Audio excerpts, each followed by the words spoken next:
for coming out here tonight. It's nothing like hearing yourself. So we have been working all weekend long. The consultants have been here since Saturday morning. We started with the visioning session. This, of course, is a lead up from work that the Village Parcel Steering Committee, if we've got any steering committee members here, maybe you could raise your hand so they know who to throw the tomatoes at. No, I'm kidding. And so the steering committee has been helping lead and guide the process. And so they have been doing stakeholder interviews, and they did site walks, and they've been learning about what the community needs are and been gathering feedback and having public comment. And then that led to a public kickoff meeting at the end of May, and we gathered input there. And then we also had the visioning session on Saturday morning.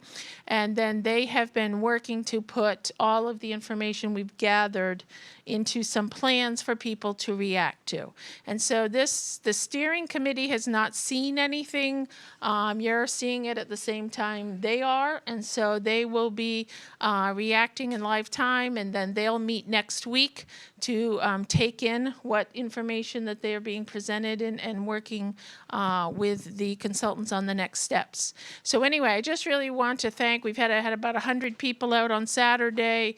We've had probably 200 people that have come through different stakeholder interviews. We've had a number of comments, and we've had people trickling in all weekend, and so we really appreciate everybody taking time to get their voice heard. So at this point, I'm going to turn it over to the consultants, and I'm going to turn it over to Bob Metcalf. Thank you, Lori. I think Lori just gave half of what I was going to say, but anyway. I'm glad all of you folks have come. I recognize a few faces that were on Saturday, as well as people that walked in during the two sessions on Saturday and Sunday, and we had a few today. So basically, what we have been spending the weekend doing is taking the information that we received during the visioning session, your comments, and trying to coalesce those into kind of a grouping in terms of how we develop a plan for the site. Looking at all the images that you folks had responded to in terms of the type of architectural elements and uses, as well as we've taken all the questionnaires and we've actually tabulated all that, and we will have that data to be able to go through to do any further refinement. So as you can see around on the walls, this is just some of the work that we've done over the last 30 some odd hours. So with that, the input so far. The public process, as Lori kind of went over, was we started off with the May 30th kickoff meeting. We've had 5 committee meetings to date. The stakeholder interviews were interviews held with the steering committee here, which were open to the public, and the public had an opportunity to comment during that period of time as well.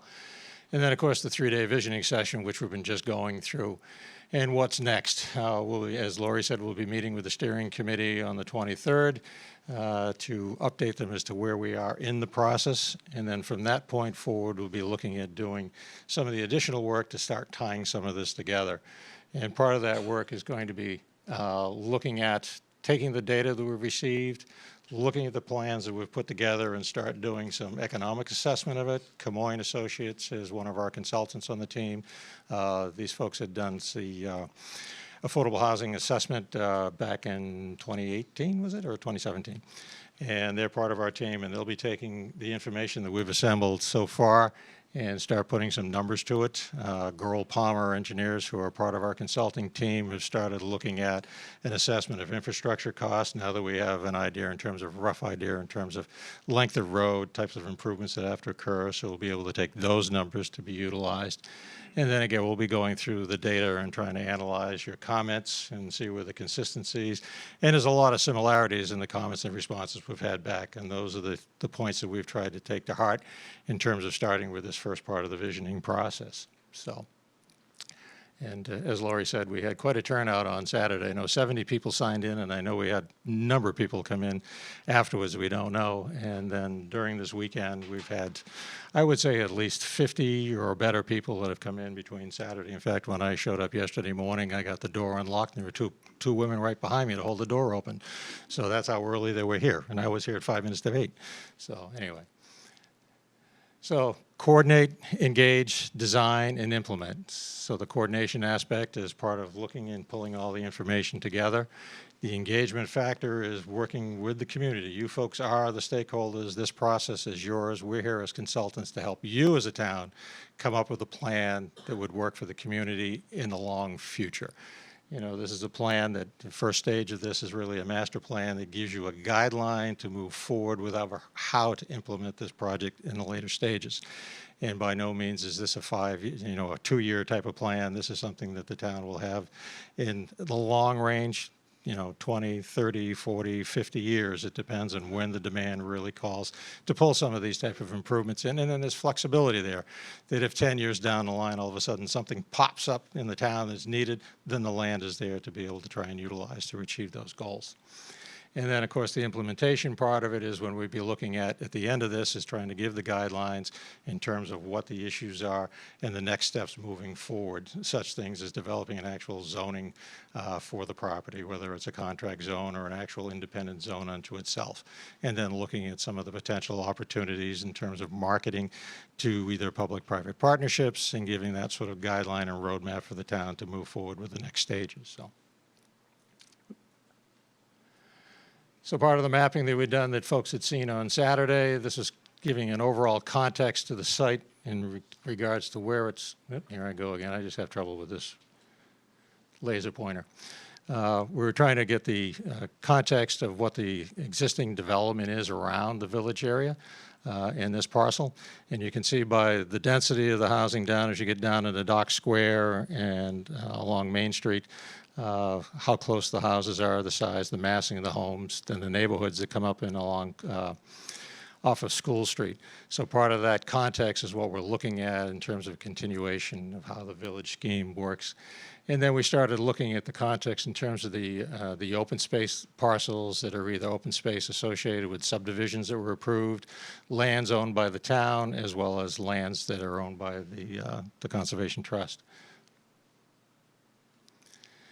And again, these are some of the steering committee meetings we had with the public engagement to get the public's comment.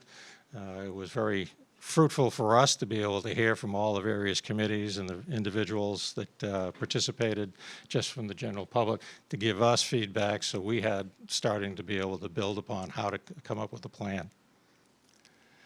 And this was a very fun night for us. It was very well attended. I think we had over 50 people. It was the public kickoff meeting.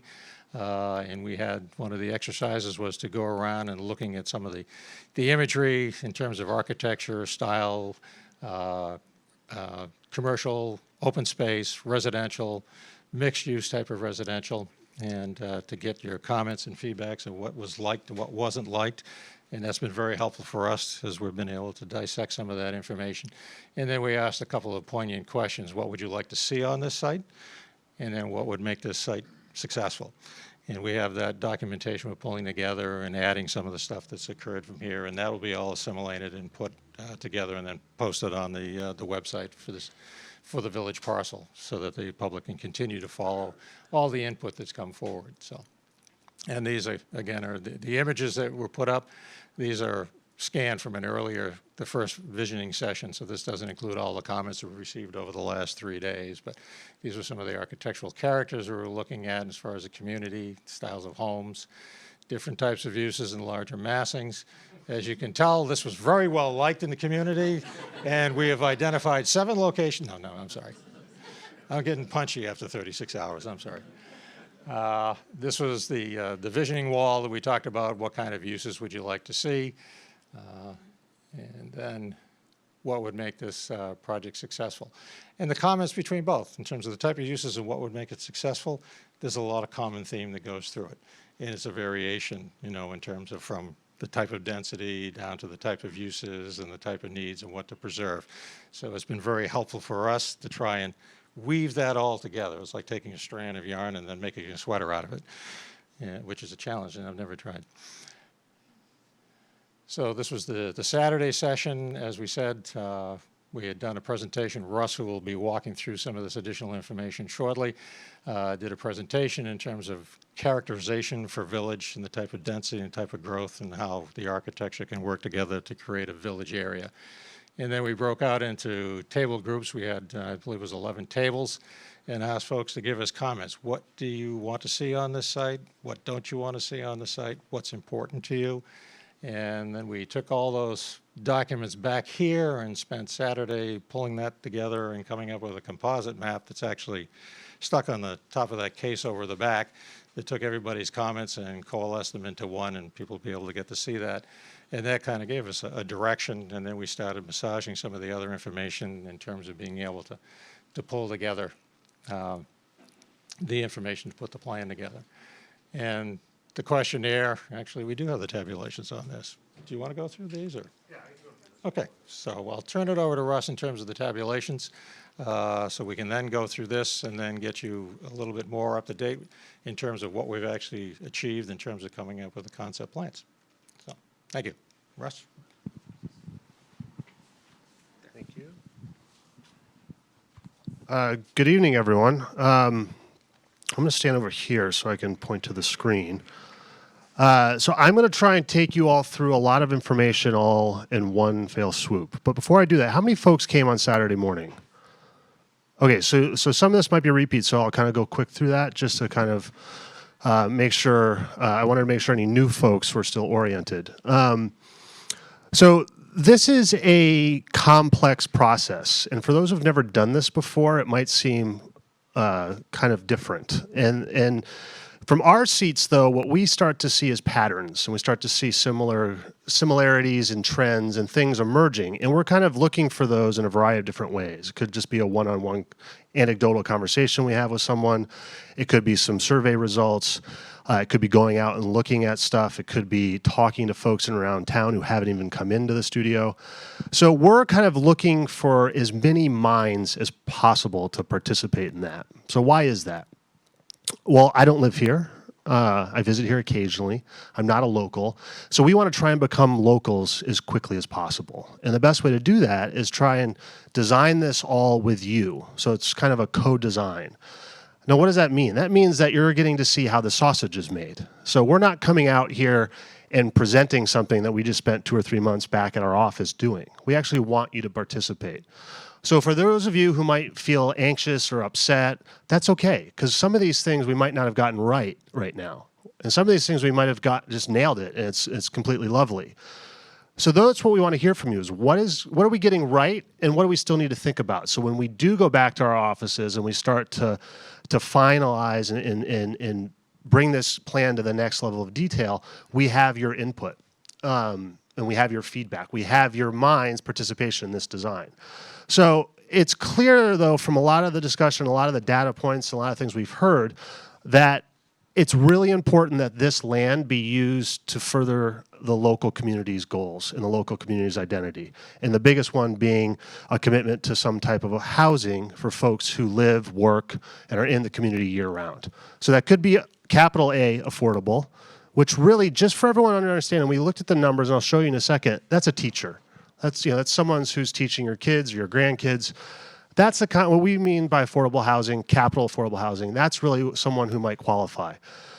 And a commitment to lifelong living. So that means, young people can be here and old people can be here, and they can stay in the community as they age. And this aging in place was something we heard from a lot of people over the last few days. So really, when you think about designing part of your town, it's really how does it function for a 4, 5, 6-year-old, and how does it function for a 60, 70, 80-year-old? And if you keep that in mind, then the community and the new streets and the new parks and the new houses, the new buildings, they might work for everyone then, and they're likely to be loved over time. So for us, we really wanted to dig in, what does it mean to build affordability into this plan, and how do the numbers stack up? So this is just real quick how, a local teacher's average salary, what 80% of AMI, that's average area median income.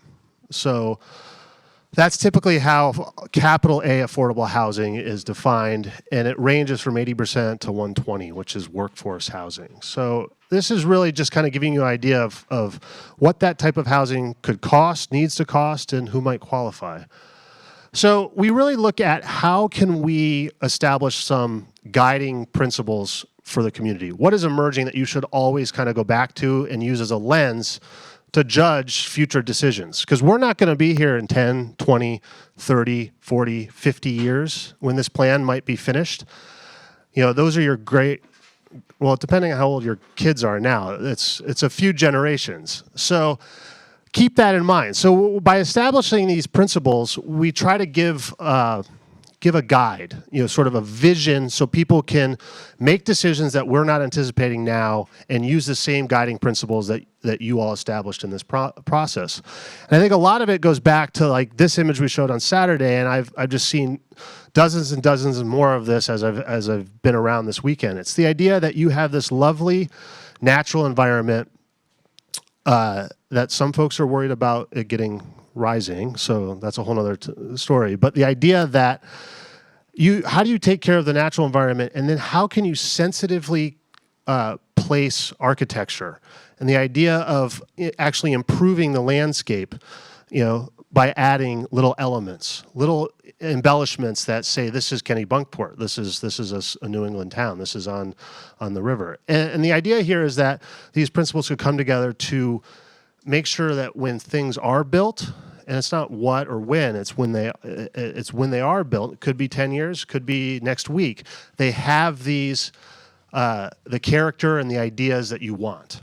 So this is a really sort of fundamental idea, and this comes from ecology. We started with some sketches and drawings that most of you might have seen about what is the ecology of the site, and how can we sort of use that as a framework for what might become in the future of the site. So this is sort of the natural transect from ocean up to prairie and to forest. And we think about this in New England a lot because, I use that phrase, thickly settled. I think we figured out where we need to put the sign for that. But it's sort of this idea that in New England we have these villages that are surrounded by countryside, and this idea that you want to be able to walk to countryside and also be able to walk to town. And it's been interesting to see folks walk back and forth from this parking lot into the town center. And I think you have a really compact geography that I think most folks forget about because they're always in their car going 35 or 40 miles per hour. But the idea that you could actually walk into town and get lunch from here is really only a 10-minute walk. So this idea of thickly settled is something that is inherent in the kind of bones of Kennebunkport.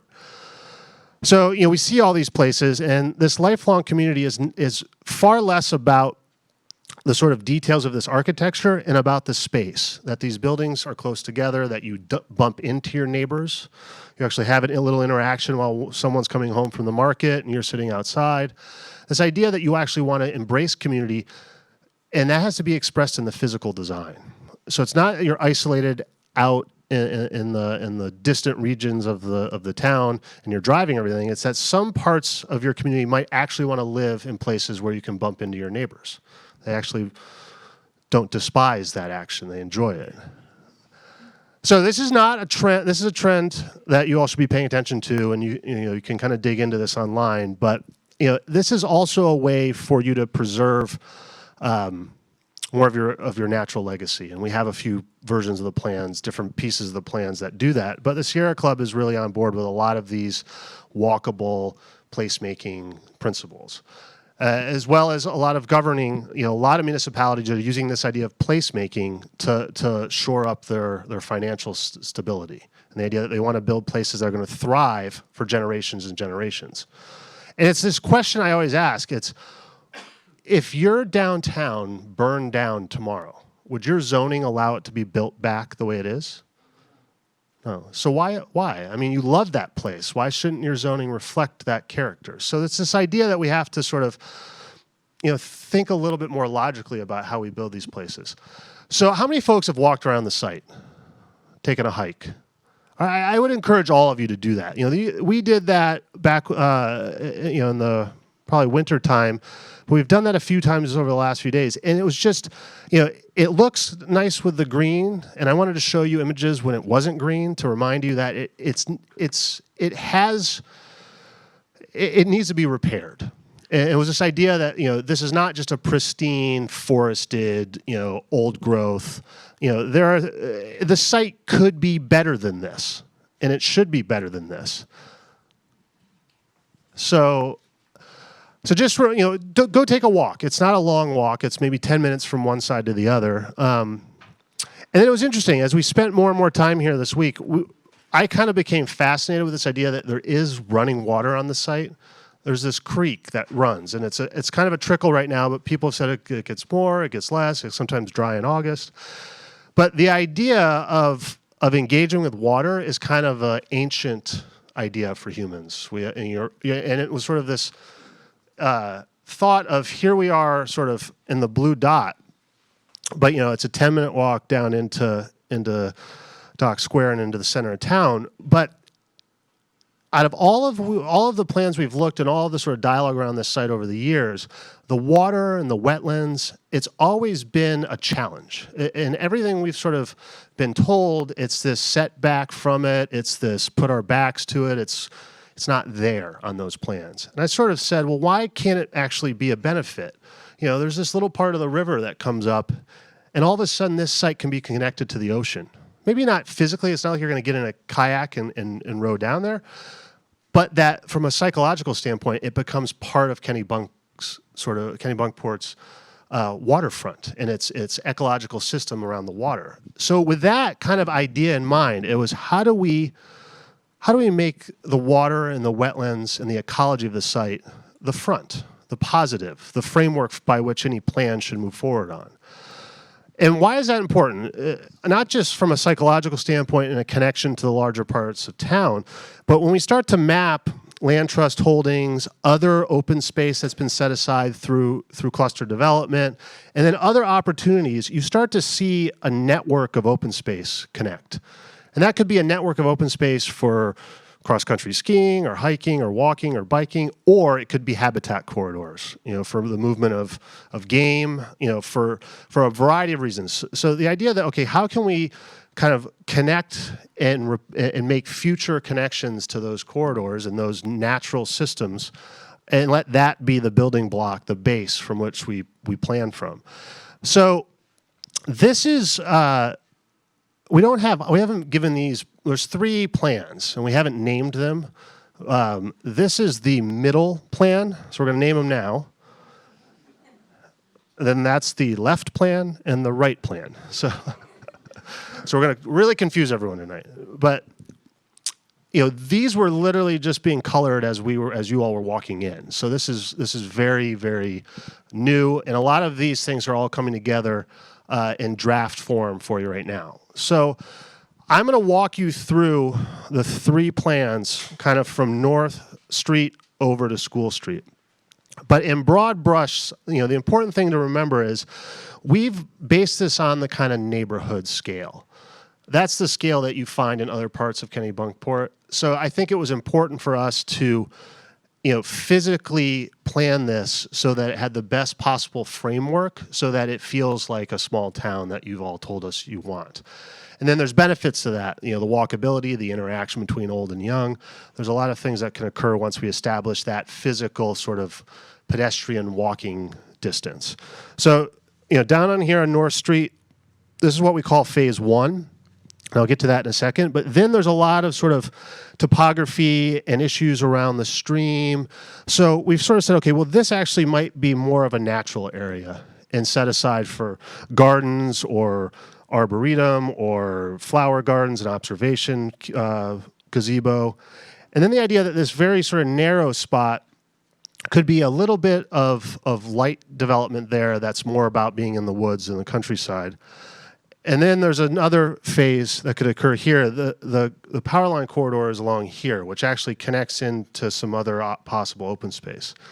And then you can see here this sort of long preservation sort of natural areas around the creek and the wetlands in this plan. And then you have a series of neighborhood scale blocks and lanes that might contemplate a future connection down to School Street through the parcel to the south. And that was something we heard from a number of folks that, it'd be nice to be able to get to the school, especially if this is a family-oriented neighborhood. So the roads here you see that are connecting through these sort of natural areas, we're contemplating them as really being country roads, maybe not even paved. Very sort of sensitive infrastructure. Could be permeable. It could be, as if it was, an old logging road, perhaps. So the idea here is, as you come to this neighborhood on the far side, there's sort of two areas. And the reason it's important to think about this sort of upland area here is that there might be a connection to Old Cape as well, through a right-of-way that's up to the sort of north of the site. So then you start to think about this as really repairing the network around this part of town, and I'll get to that in a little bit, why that's important. And then what we heard from a number of people is that, this sort of narrow section of land out to school, that might actually be, rather than sort of shoving a bunch of development into it, we thought, well, this is a fairly cul-de-sac, sort of suburban character. Why not try and create an open space and a sort of natural amenity and sort of connection to that character of the neighborhood? And the idea here is, as you come in, to sort of, and you can see it better on the plan on the wall, but as you come in off School Street, it might actually feel much more like a country road. And the idea is that this road, we really don't want to be for tourists. We want it to be kind of one of those hidden local roads. So the thought is that this actually opens up. There might be a community garden or an orchard, and then pickleball courts and some very light recreation, and then essentially wood or park. So that's the kind of broad brush sort of overview of the plan. Now some of the details. This is North Street. And this sort of version occurs on the middle plan and the right plan. But really looking at this bend in North Street, it occurred to us that this is actually where the character of coming from out of town into the town center should start to change. You start to feel that you're becoming thickly settled, that things are starting to converge on a destination, a sort of center of gravity that is Dock Square. So in New England, you see this a lot. In these bends in the roads, you'd have a church steeple or a Grange Hall or a civic building, something that gave deference to this bend. And this idea that this could be some sort of object building that perhaps had some public or municipal function. Then the thought here is we really want folks to be able to slow down here. We've clocked some drivers in 40 miles per hour. It's kind of a tricky location. So what we've tried to do is create a place. This idea between where we are now, is really just a couple minutes up the road. That this actually could be a small park, and could be a location that is really about people sitting, spending time, staying, and not about cars zooming by. And that suggests that cars might travel at 20 miles per hour through here rather than 40. And then we also want to create a kind of sense of place here with a very small sort of neighborhood feel to it. So these are small cottages, sort of maybe smaller houses around it. Some type of enclosure that suggests this is a place to spend time and a place to use the activities that are in the possible civic building. And then as you see here, it quickly goes back to nature and landscaping. And the trajectory of this road is really fixed. We have a slightly radical idea that we want to show you for how that might change, but it's really hemmed in by the setback from the creek and the property line. But we understand, we really want to make the character of the neighborhood to the south be respectful of that in the whatever occurs on the site here. So how do you do that? One of the ways we could do that is thinking about how this road might become very narrow and very slow and create more landscaping along this property line. And the thought here also is that these buildings might be very small with lots of landscaping and side yards. So they're really in the woods. And then the other idea here is actually bringing the trajectory of this road further up so that you actually get some separation from these driveways, and that you can actually landscape around there. Now, why are we focused on this as phase one? This is where the infrastructure is. So when we look at the costs and we look at the realities of the site engineering, this is where it has to start. If we start on School Street, it's incredibly more expensive, and everything would have to come down to this area anyways. This is where a pump station needs to go. This is where it connects to sewer. So there's a reality to the civil engineering side of this that everyone should keep in mind. So this is the left plan, and this is the slightly more radical idea. This goes back to how do we as sort of New Englanders connect to the ocean and connect to water? And you know, if you walk into town from here, you see some of those houses that are hanging out over the bay there, and like, you know, we have this tradition in New England of engaging water. So the thought here is that, you know, the site could actually be a better version of itself. Even the creek, even the forest, even the prairie that's there, even all of these things we could restore and actually create better ecology. The thought is if we could use a really efficient method of building the road adjacent to the stream where it's at its low point, that would minimize the cut and fill on the site. We would have an opportunity to actually engage all of the topography and the existing trees in a much more natural way. This would violate the shoreline setback, though. So there's a reality to this that we just want to expose to everyone, that there's state regulations that would be a challenge to implement this. But what it does is it creates more opportunity for natural, you know, systems to stay in place with the topography that's there. And then it also creates a pretty unique opportunity of how you engage with this small creek and how that could be shaped to be a real sort of picturesque place. So moving up, so this is where we were just looking at, you know, moving across the CMP easement. This is the left plan. The thought here is that the main street, the sort of country road as we've been calling it, will continue along the trajectory of the creek. And at some locations it would be next to the creek, some of it would be, you know, going through woodland, and then some of there'd be houses or buildings adjacent to it. Then here we have a park and a new skating pond adjacent to the creek, and then here's the center of the neighborhood. And this is an idea that's sort of saying, okay, how do we really work with the state and work with the ecology of the site and start to rethink how we might approach something that currently is probably could be better than it is. And so that plan is very different than this one. This is the center plan. So this looks at creating, you know, maintaining the trajectory of this country road away from the creek, and then looking at really creating a series of small blocks and homes that could be very flexible, and they're built around a new square or a new park in the center here.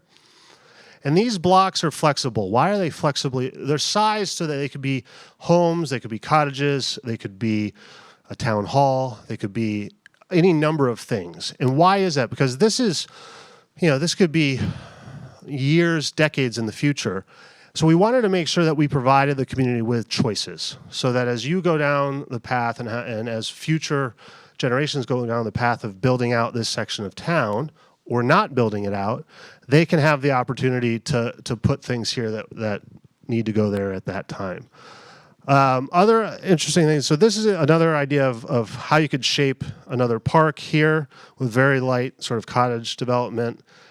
Small, you know, the idea of building small is really catching on right now, and that's because you can actually, by reducing the size of housing, you can reduce the cost and make it more affordable. So it's really a sort of by design way to create affordable housing and more attainable housing. This site is an idea of how you might site a swimming pool. A few folks asked us to say, well, what about a pool? So that's a lap pool.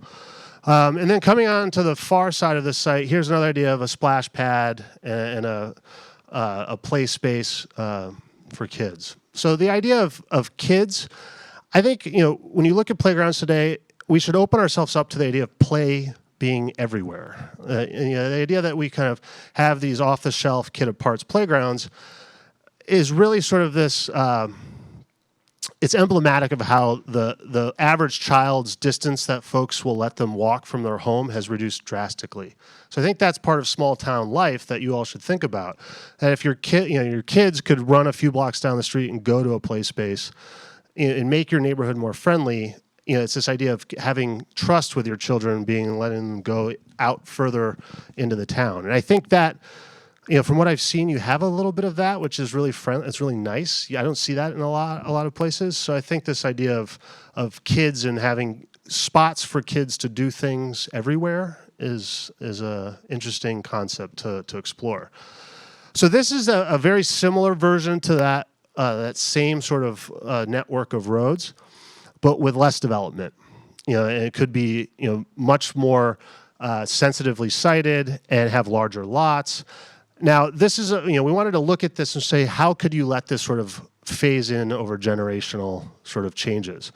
And there's a reality to the sort of civil engineering and running the numbers that we're still diving into on this, but that's represented in the right-hand plan.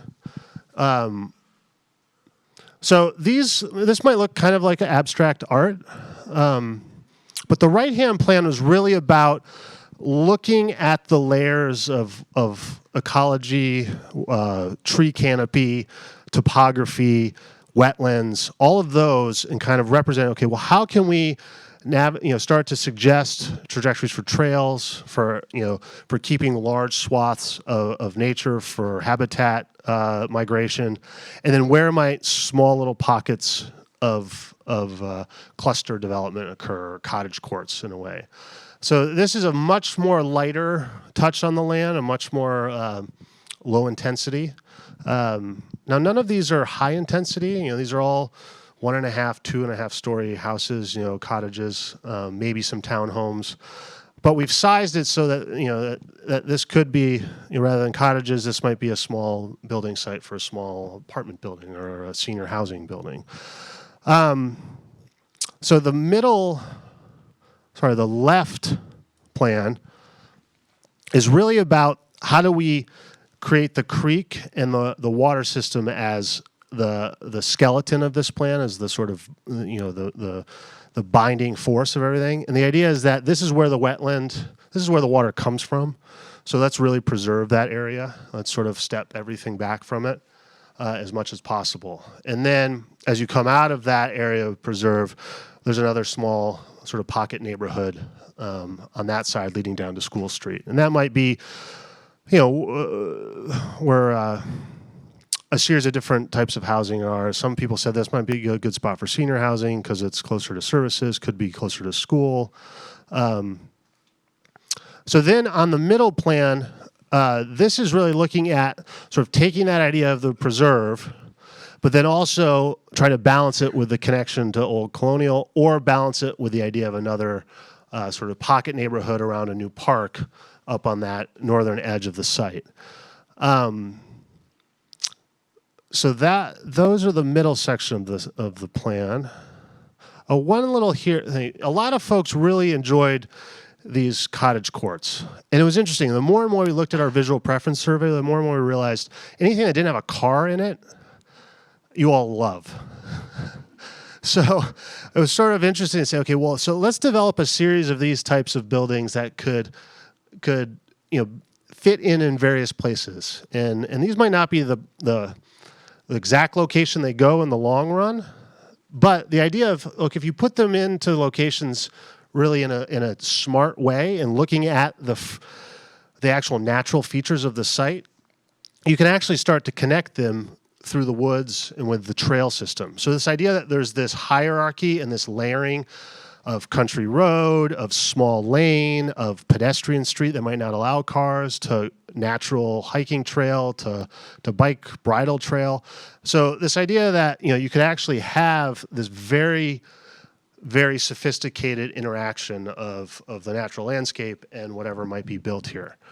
And then just down to the sort of School Street end of the site. Really looking at how the sort of character of these places, and this goes along with how we come in off North Street, can inform what happens. And this is really the idea of the country road as you come in, and sort of an Olmstedian kind of wiggle to the road, and then it opens up and presents some type of kind of iconic building that could be lawn, could be orchard, could be community gardens, and then some light public courts. So the idea that this is really something for the community and not something for tourists to kind of cut through and avoid traffic. This is a similar idea. The trajectory of this street is less shaped and modeled, but the idea that there's a neighborhood here that's not really part of School Street, but is more inward of the site. And looking at all the photos and all the discussions we've had, this kind of resonated with me. This idea of walking to the countryside and being in nature. And a lot of folks sort of said, well, we could do this all year round, and it's not our choice. We're here to help guide you and help kind of give you options and tools that you can use to make decisions. I think you should try and do all of this, because there are places in New England that that we've been working on and we've been helping, and just that we've heard from other colleagues that are all talking about how they can become a better small town. And I think, trying to do all of this would be great, because you might not be able to get it all, so you need to be smart about it. So as I was kind of thinking about this and sort of, interacting, watching everyone take photos on the bridge downtown, sort of started thinking, well, you have this identity that you could bring into the project. And if you're really smart about how the trails lay out and how the families interact with nature, it becomes teaching moments, it becomes sort of an extension of the town, and it starts to feel like it belongs in Kennebunkport, and it's not just another trail that you'd have in any old town in New England. So thinking about really building up from nature, it's like, okay, well, how do you deal with parking? So the idea, if we want very narrow lanes of travel, sort of more country roads, and we want this shared use path so that people can bike or snowshoe or cross-country ski, you might have guest parking that pops in every now and then. Because rather than sort of dealing with big parking fields or sort of the parking's expensive. It's $6,000 to $8,000, sometimes $10,000 a space to do a parking field. Just like the one you have out here. So the idea is, okay, be really smart about parking. Only put it in if you really need it. And most of the homes would have parking on the back through an alley. So that the fronts and the sort of public life of the neighborhood could really be reserved for landscape, for trees, and for the interactions of humans. And then this is a photo of kind of engaging with, how do you connect with water and how do you connect with the forest? And, this lane, this idea of coming in from the rear and parking and kind of having all the rubbish in the back, and kind of, this is kind of the messy spaces. But they're also the most interesting. This is where the kids play hopscotch, where they play t-ball. This is where you run into people. Imagine the 3-point turn that you've got to do to get out of there. But these are all over New England. I mean, we're blessed with kind of these kind of places that people come from all over the world to photograph. So why not replicate those again? Why not start to think about how you could have a version of this that's specifically for Kennebunkport? And with that same idea in mind, we've kind of scaled it up to the main sort of residential sort of street, the neighborhood street that would sort of the country street that would connect all of these various little pocket neighborhoods. And the idea that, it could be unpaved, it could be very narrow lanes, that we want to support pedestrians and bicyclists. So it might actually be separated. So you're not right on top of the car when you're riding or walking through.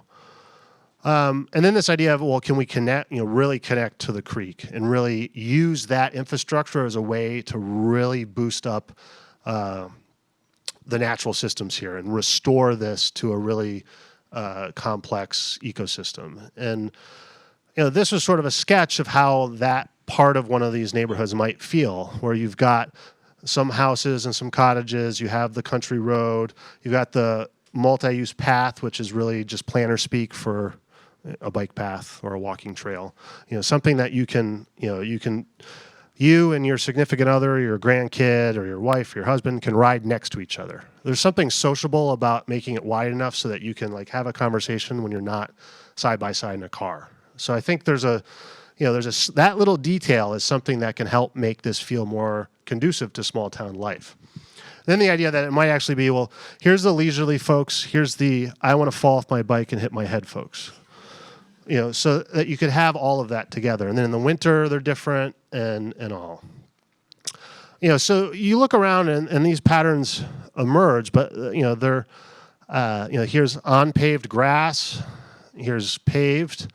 But this hybrid sort of, very complex sort of layering of trails and all could be something that could come together here. And this idea of boardwalk, kind of emerged because you have this already. It's unique. There are some examples that I can think of nationally like this one, and internationally there are some places that still build streets and paths out of wood. But the idea that you could connect further to the idea of being on the water and just some of the sidewalks and infrastructure.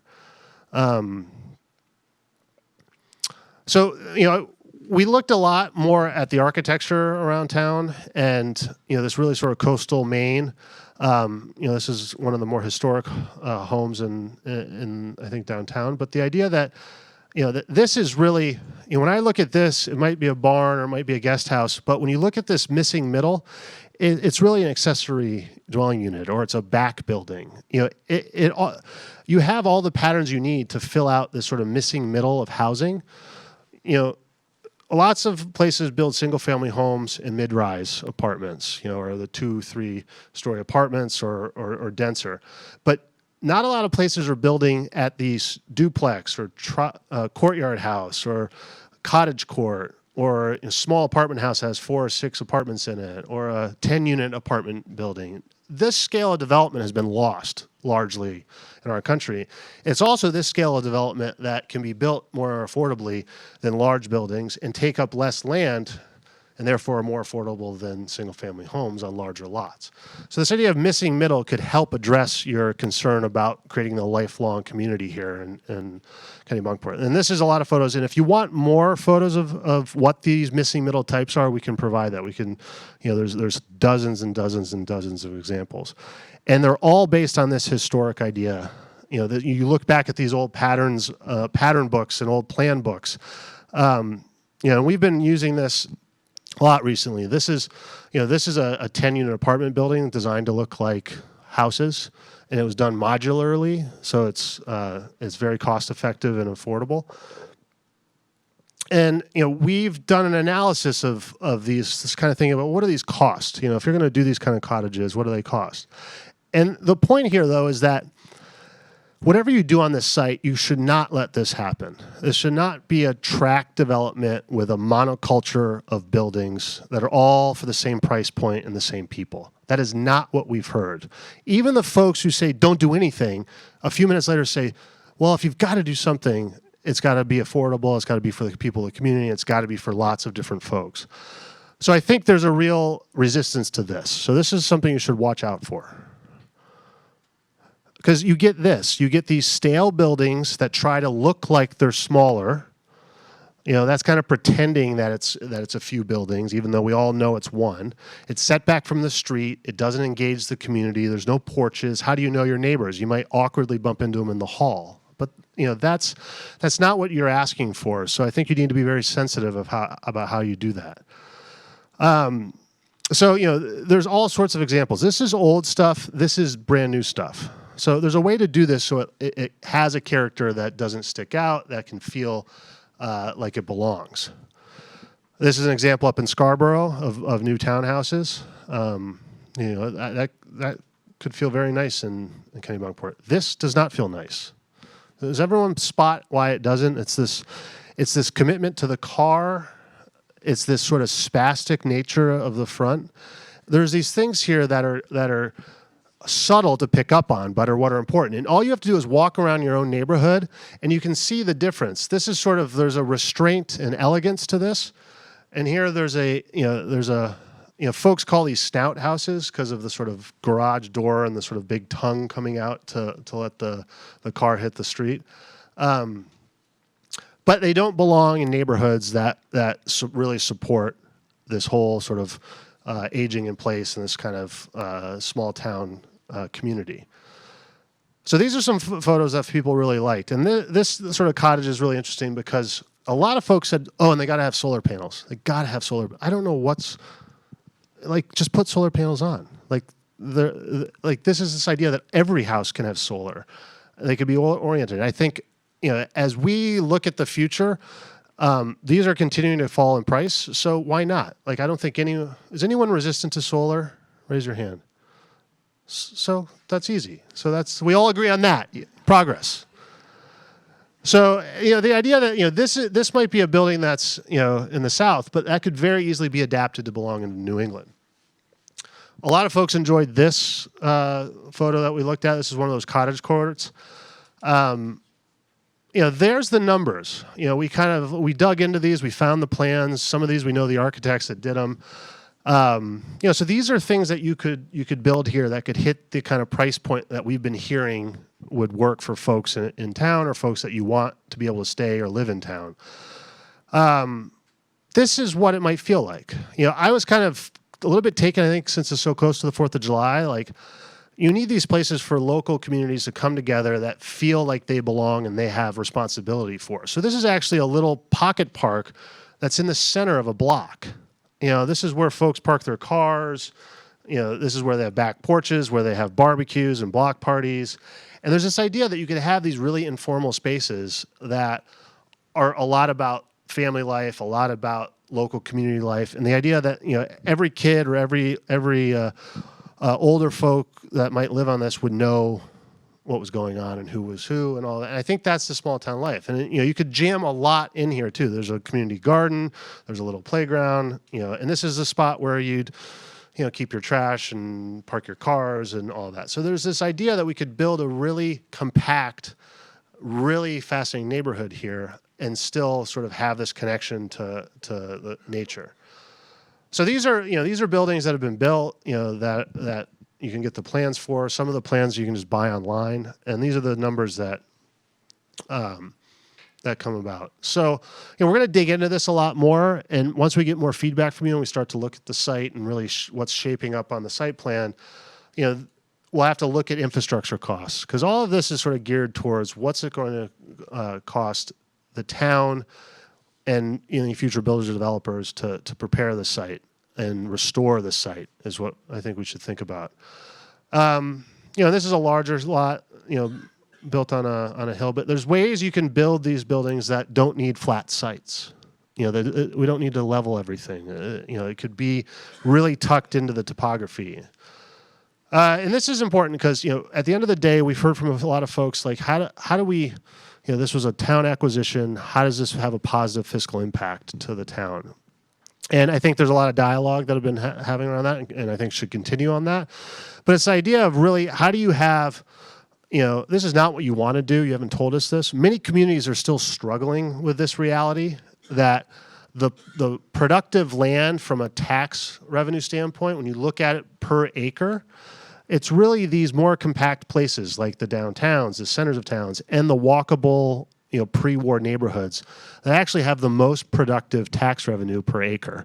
So it's just, if you look back to the patterns of development before the Second World War, they were very productive. People knew that they were sustainable for the community, and they were scaled appropriately, not just from a human sort of walking, I want to walk to go to church or to get a bottle of milk, but they were efficient about how much pipe was in the ground. And this is the idea that, you can fit a diversity of people, places, activities in a much less land area. And this idea of thickly settled is something that we should really pay attention to. And you've all seen this before, but I just want, you should dig into the numbers here in town and understand that, I don't think Kennebunkport is experiencing this level of insanity that much of the country has. But the idea that, let's be really smart about the infrastructure and, and the standards for street design, all of those sort of things play into how can we create small town communities that allow people to live here it comes down to, well, how many fire hydrants do we put in, and how do we really handle life safety access, and how can we sort of think creatively about solving those that are more cost effective. And this is, how people built for thousands of years. This idea of the sort of neighborhood, of the, of the unit of community. And it's about making sure that no one gets killed by a car too. This is an important piece. I showed this the other day, but I didn't show this. These are the statistics, and you can go online and look at this. A few colleagues of ours who are really geeky traffic planners have dug into the data on this, and it really has to do with how fast cars are traveling. So going back to sort of the North Street idea and like the folks who are walking even from here into town, it's really about keeping your streets moving slowly and more friendly. And that's partially to do with getting pissed off that you're stuck in this bottleneck. I think a lot of people are sort of going fast because the road is poorly designed. They can move quickly, even though it's posted 25 miles per hour, they're going 35 or 40.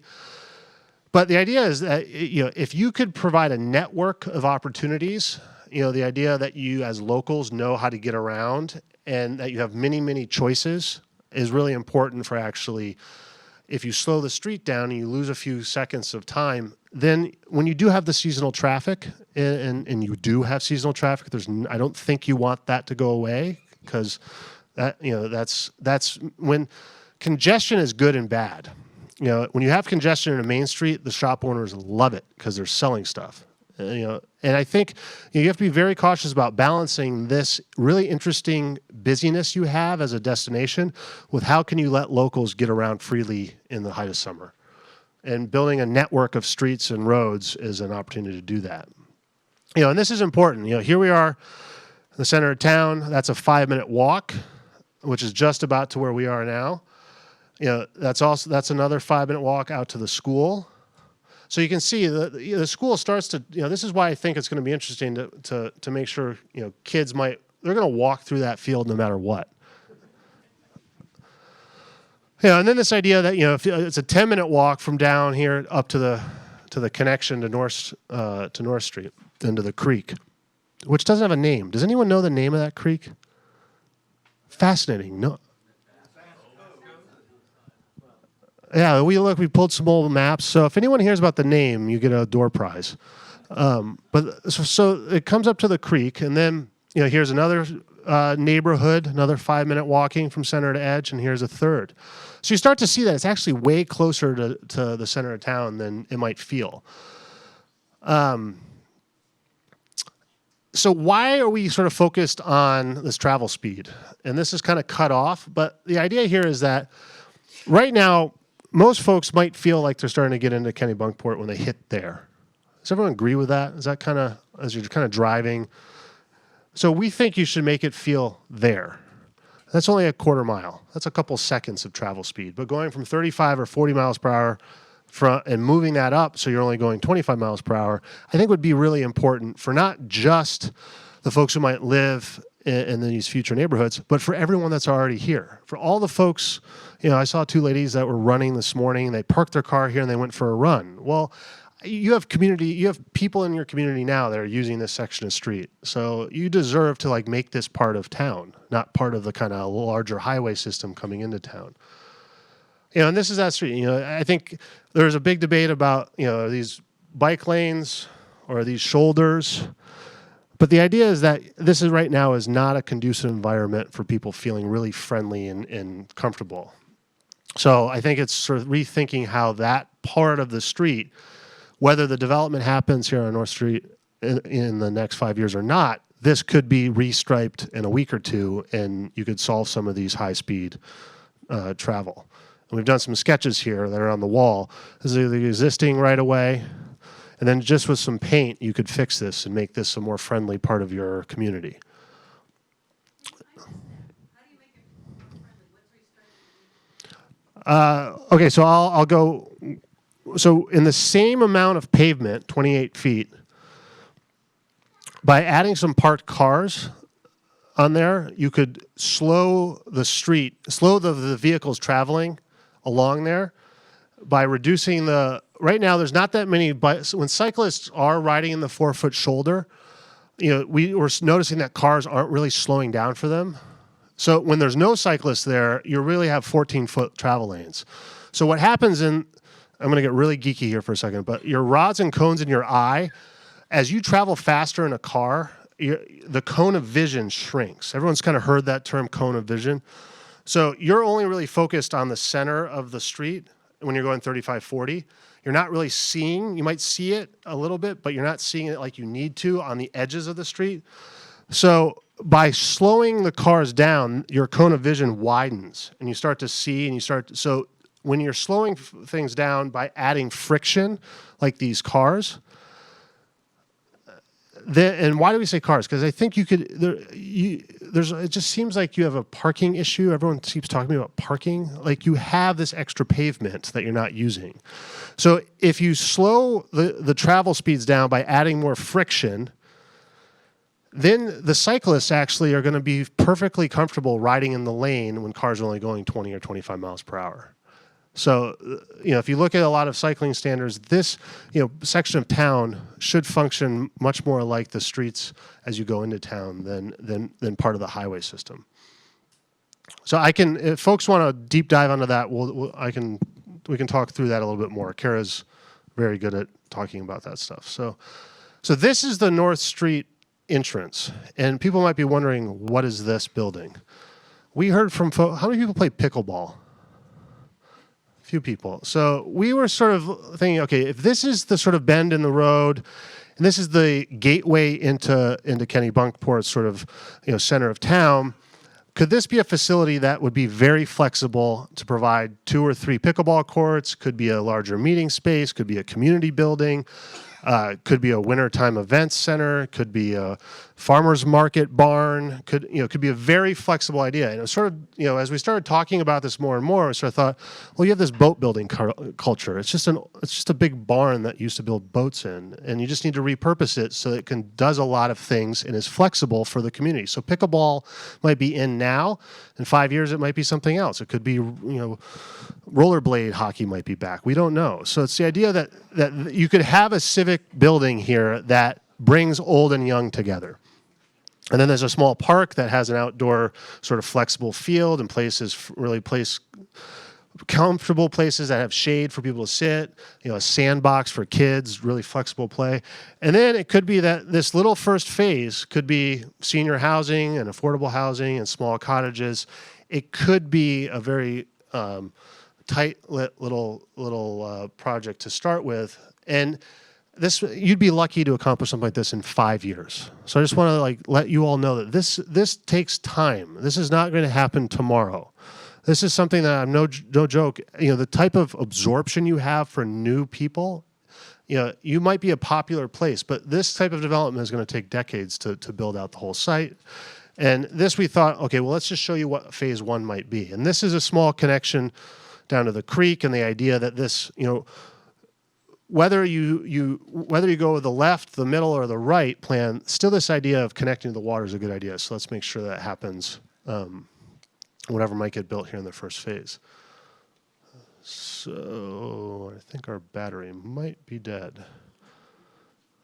It's interesting, before you change that picture, you look like you've got a lot of parking along the side, which you really didn't want on those roads. So this is North Street. I'm talking about the road going back there. Look at all those cars. So let's talk about parking for a second. The parking for these buildings is on the street. That's the parking for these buildings. So this part of the site, if these are sort of a senior housing, sort of series of buildings, there's a little bit of parking back here for these cottages, but everyone else who might live in these buildings is parking on the neighborhood street. You said you didn't want parking on Neighborhood Street. We don't want it everywhere. We want it in select spots. Yeah. Every house that you're going to put there is going to have 2 cars. Where are all those cars going to go? Where are all your friends going to come to congregate? All right, how am I going to give them a mic? So let's come back to this. Let me finish up the presentation. We can do questions. Okay, Karen, next. So this is the location of that new civic building, the barn. All right, next. This is kind of on the street. So this is what we were just talking about with the cars. This is a very quick sketch we did as we were thinking this through about how can you start to make this a place so you feel like you're arriving into Kennebunkport and that you actually feel like this is part of town and not part of sort of the sort of outside of town.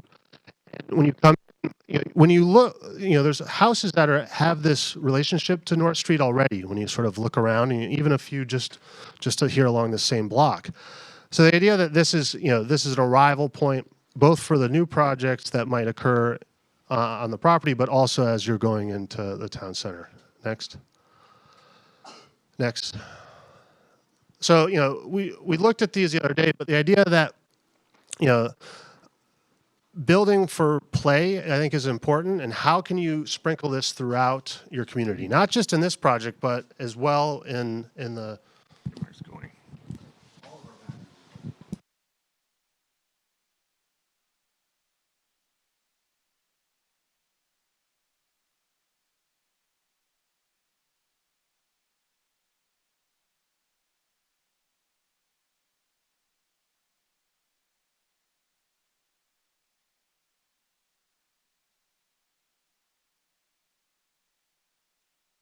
We wanted to kind of think about this in all aspects of the year. And, you have these great influx of people in the summertime, but what happens in the winter? Next. What happens in the sort of quieter places that might be for locals that are known, that are not right in the center of town, not right where the tourists know, but are sort of more secret spots and more, kind of spots that are about being from Kennebunkport and not about visiting it. Next. And the idea that, that there could be, this is up in Portland, but there could be versions that are of a scale that are appropriate for Kennebunkport and that function year-round, that you have everything happening in the summer, and then you have everything still happening in the winter. When you get down to that, 3,200 or so folks in the winter, it should still feel like you have a town and a community. It shouldn't feel like it's deserted is a word we have heard. But the idea that there are places for people to interact with year-round. Next. Next. So the public process, we're going to have a big discussion now, and we'll, all of us are going to kind of stretch our legs, and you can come and look at all this in much more detail, and we can talk more about parking and what other questions folks have. There's a committee meeting on the July 23rd, and then October 24th is a presentation to selectmen. So we're going to try and pull together another round of iterations on this after we get your feedback from this weekend. Next. And thanks for hanging out. And really, all of you, you all look very familiar faces. So I know a number of you have come in and given your time and your energy and your thoughts and your frustrations and your ideas. So we really appreciate it. This has been a lot of fun. So big round of applause for everyone. So thank you.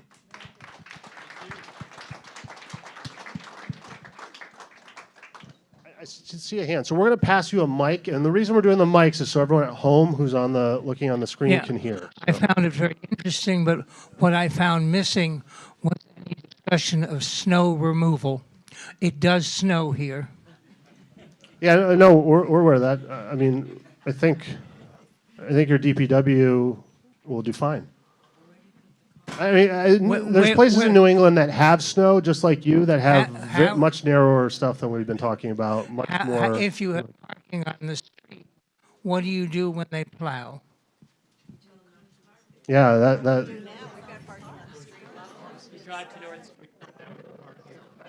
Yeah, I think if that's a detail that we're worried about, I'm sure Lori and her team can manage that. Thank you.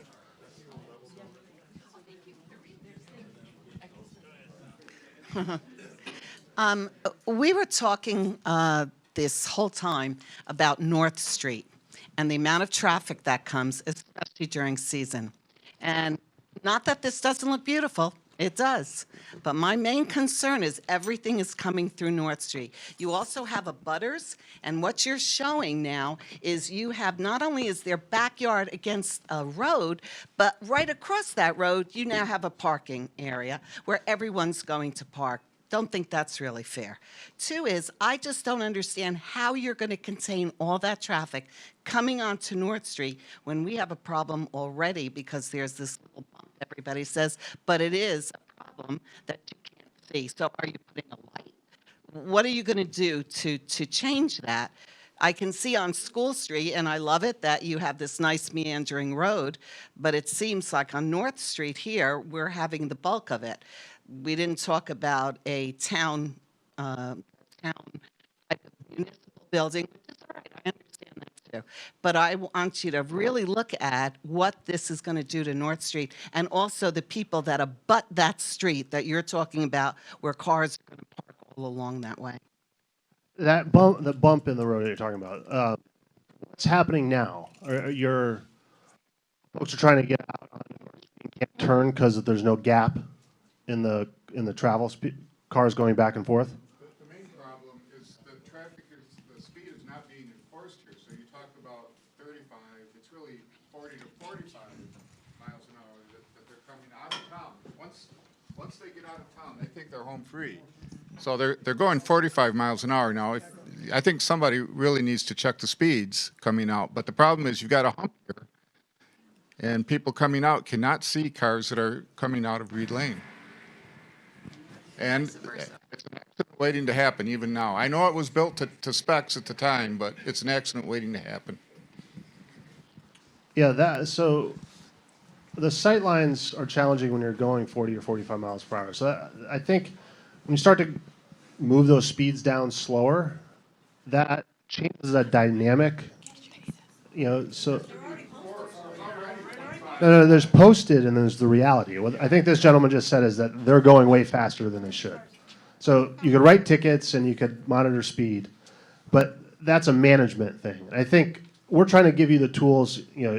As a town, you have management and you have taxation, and you also have the sort of built legacy of your sort of what can you do with your physical streets and what do you let people build. And I think you could fix this with very easy tweaks to your street design. But it's a safety issue. That's the main concern. Yeah, we agree with you. That's a safety issue.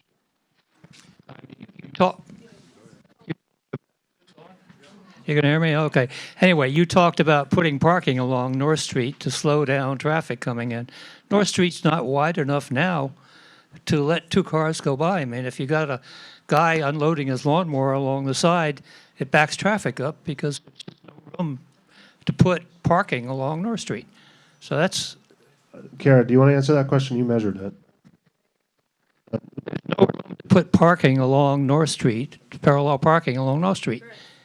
No, Okay, so with 28, there's 28 feet, and right now you've got 10-foot lanes. And so it's really shifting the two 10-foot lanes this way and putting the 8-foot parking lane on the sidewalk side of the street, which actually creates a physical barrier between the moving cars and the sidewalk, which is what you always want. Then where are all the bikers that are going up and down the street? Where are they going when you So for a half mile from there to there, they would ride in traffic just like they do downtown. So it's basically expanding your downtown area in terms of the street design to help slow the speeds. So if you want slower speeds, you've got to create that friction. And it seems a little counterintuitive, but right now people have a wide open lane so they can go way too fast. Yeah, well, it seems to be the solution to every problem is town management will take care of that. Town management will take care of that. I've heard that before. You got a problem. Oh, we'll find a fix for it. Town management is why we have a $10 million piece of land that nobody knows what to do with. Sir, I recently moved here. Listen, I recently moved here. We're in Wallace Woods. We built a street to town specifications. Now, to remove the snow from that street, I had to give an easement on my property for them to pile the snow. If you want to take one issue, as he's saying, with snow removal, that's one issue.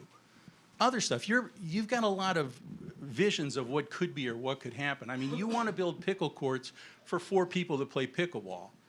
I don't see you going to a town and saying, oh, hey, let's go check out their alleys. Let's go hang their kids. Let's go check that out. I don't see that happening.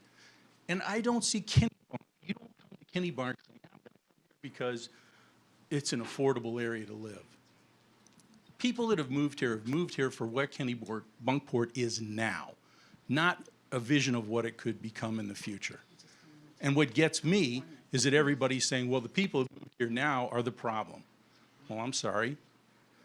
That's just the fact of life.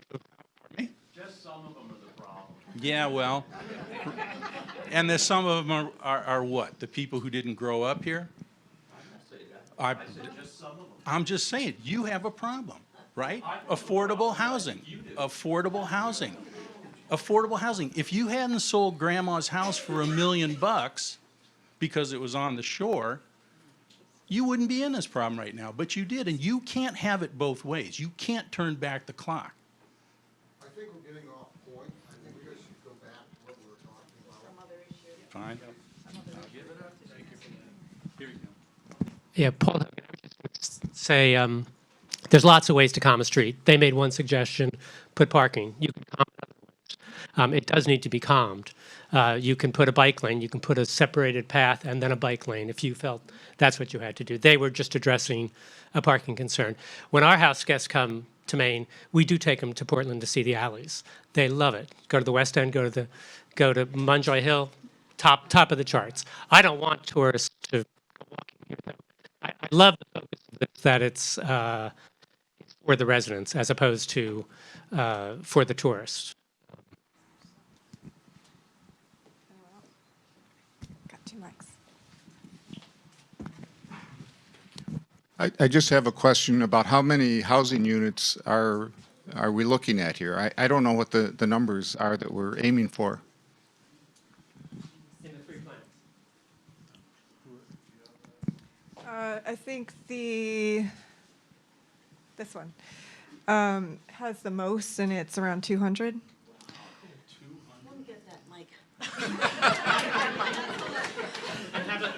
The development that was originally there when that road was developed or all the trees were stripped and the dirt road was put in as my foundation was going in and I was never told that was happening, there were something like 80 houses that were planned, and everybody told that's too much high density housing. And I look at this and that looks to me like Somerville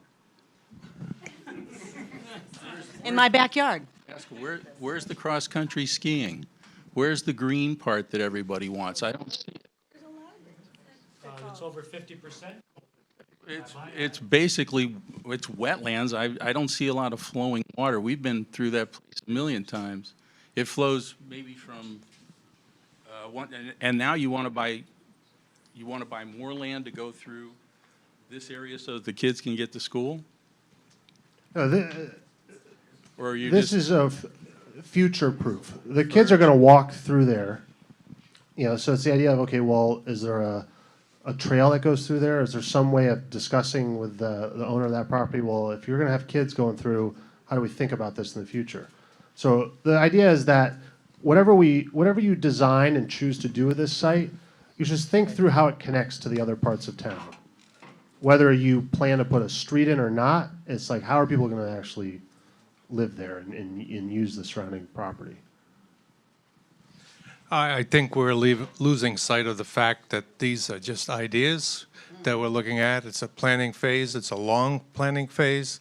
And I think that to lose tempers now and to make statements, I think we need to sit down and go with the process and see what's going to happen. There's nothing that says it's going to end up like this. So let's have some cooler heads and do some planning.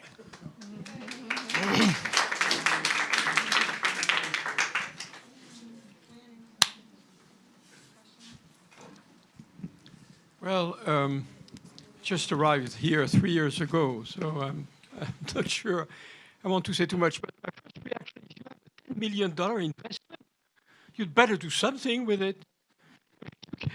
I cannot imagine this community sitting down on a $10 million investment and what? Nothing happens. So, number one, we've got to do something with it. Number two, it's sad to be a community where there are no young people. I'm not young anymore, but I can't believe, seriously, that having children and everything is not a good thing in itself. I understand for some management reason, which doesn't seem very good to me, you have a consolidated school that has 129 kids starting this fall. This is crazy. Doesn't make any sense. This is a beautiful school, by the way, for only 129 kids. What kind of investment was that? So time is of the essence, by the way. I don't agree with long-term planning. We'll all be dead. So we'd better do something about it. And right now, you have $10 million. You've got to decide to do what you need to do with it. And number two, you want the young people to still be around when we're no longer there.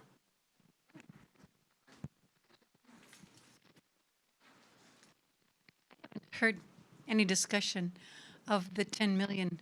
How is it financed? How is it going to be paid off? It's already done? I missed it. I'm sorry.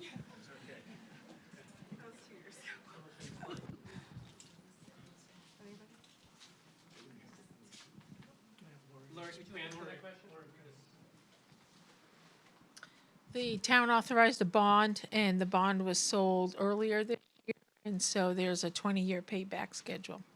When is the first payment due? The first due next spring. And how are we going to pay it? We're paying it through now as part of the general fund budget, so that's mostly funded through property taxes. So that the selectmen did take a schedule that we could reimburse that if some of the land was sold. And they tried to pick a flexible plan, as we didn't have a plan at this point in terms of the use. So it could be that the town maintains all of it, or it could be we maintain only a portion of it and pay some of that bond off with the proceeds.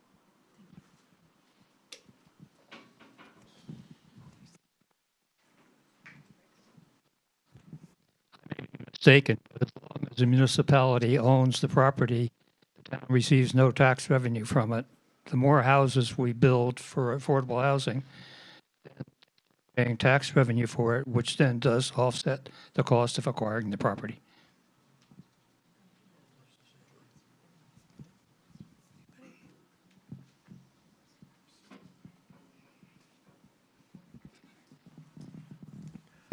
Just an insight. I'm just curious of people that are here that may be more involved with the choice. I know there was a meeting and it was voted to buy the property for $10 million. I'm just curious. The property, the Bacone project that was there, he had like somewhere like 85 dwelling units on the property that were satisfied the building code, the land use ordinance and so forth. I would like to hear from people here, apparently the majority of people at the meeting that didn't like Tom McConey. I didn't think much of it either, but forget about me. I'm just curious about Tom McConey's project for 80 dwelling units that made the people here that encouraged them to say, well, we don't want him to do that. We would like to do something else. That's a negative, what we don't like about it. I might be curious because he was proposing something with consistent with the land use ordinance. I suppose he believed that he could make money at a $3.5 million price.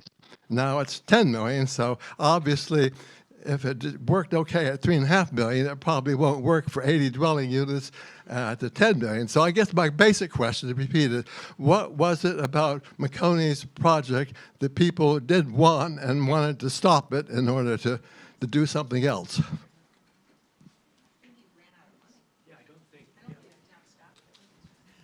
Yeah, I don't think the town actually stymied the development in terms of, you can't build. I think they saw an opportunity. The opportunity was a piece of land close to the center of town. It's interesting to note when they scored what people thought should be on the property. Affordable housing was number one. Year-round residents, kids, children. And if you think about the top three, they're all related. And really, from my opinion, our focus needs to be on affordable housing. And the need is not 5 years from now or 10 years from now. It's now. Most of our town employees do not live in town unless they are descendants of somebody who've been here before and they have the family house. Otherwise, I mean, our chief of police, he lives in Sanford. Think about the commute that he has to come to work, and he's on call 24/7. And that's the case with many of our employees, including some who have, their wages are pretty marginal. And there is the ability on this property to build some affordable housing and to bring employees in, teachers as they discussed, and to bring kids in. And maybe we wouldn't have just 129 kids at Consolidated School. I mean, there really is a need, and the need is actually right now, and we need to figure out how we can do it faster, at least the portion of affordable housing that we begin with. Do we all know that in order to have more than 80 building projects on the lot, that the land use ordinance has to be changed? I don't know if people realize that and so forth. I think you ought to know that. I guess the general other, what? There are ways to do that. What? There are ways to do that. Oh, yeah, sure. That's why I'm not saying you can't. You own it. The town has a good possibility of doing it because they own it. Absolutely. Just want to make sure that everybody realizes that. And the second is there some kind of number now with the project, with a $10 million investment? Is there some number about how many more affordable lots on the site you might do in order to justify the $10 million and to answer the question about low-cost housing in the future?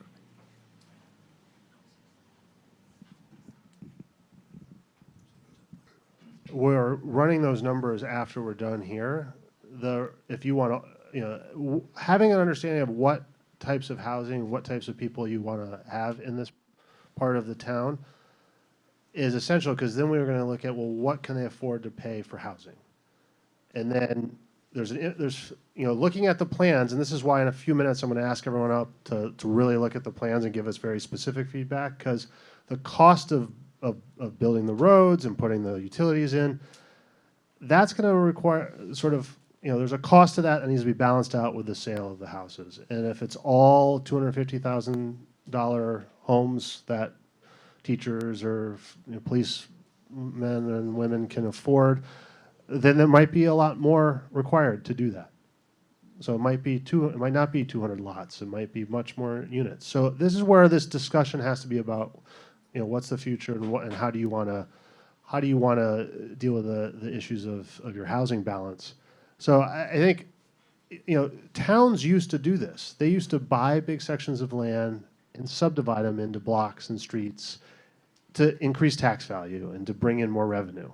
So this is something that municipal governments used to know how to do really well, is be land developers. And I think you're unique, as far as we can tell from what we see in New England, for a town to go out and say, we want to control the future of this large parcel because it's so close to our town center and we care so much about the future of our community.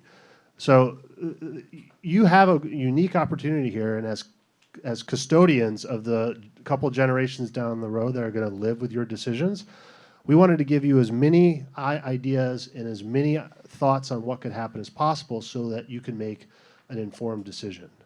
So I think the question of how many units is I think the wrong question right now. The question is, what do the units have to serve? What types of people do we want to live there? And if it's 80, 90 lots, or if it's 380 lots, I think that's going to come out of the discussion around what are the types of things we want to have here, and what are the types of folks we want to provide housing for.